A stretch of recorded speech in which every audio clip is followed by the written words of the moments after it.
रविवार म्हणजे फक्त सुट्टी नाही, तर निसर्गाच्या कुशीत हरवून जाण्याची एक संधी. यावेळी आम्ही पोहोचलो फोपसुंडीला.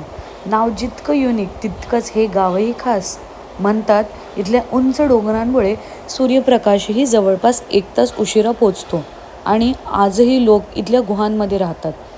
चहूबाजूंनी धुक्याने वेढलेले डोंगर, प्रचंड धबधबे आणि अजूनही फारसं लोकांना माहीत नसलेलं हे शांत ठिकाण. प्रत्येक क्षण मनात साठवून ठेवायचा असाच हा दिवस. नेहमीच्या टुरिस्ट प्लेसेसपेक्षा काहीतरी वेगळं, शांत आणि निसर्गाच्या अगदी जवळचं अनुभवायचं असेल ना, तर फोपसुंडी एकदम परफेक्ट. आणि ती जागा कितीही सुंदर असली तरी आपल्या आवडत्या लोकांची साथ असेल तर त्या जागेची मजाच काही वेगळी असते. धबधब्याच्या अगदी बाजूला बसून गरमागरम मॅगी आणि कॉफीची मजा घेतली.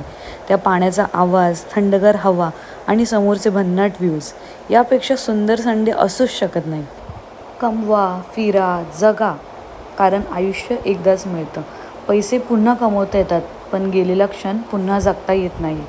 आयुष्य फक्त कमवण्यासाठी नाही, तर मनापासून जगण्यासाठीही आहे. Bye bye, take care.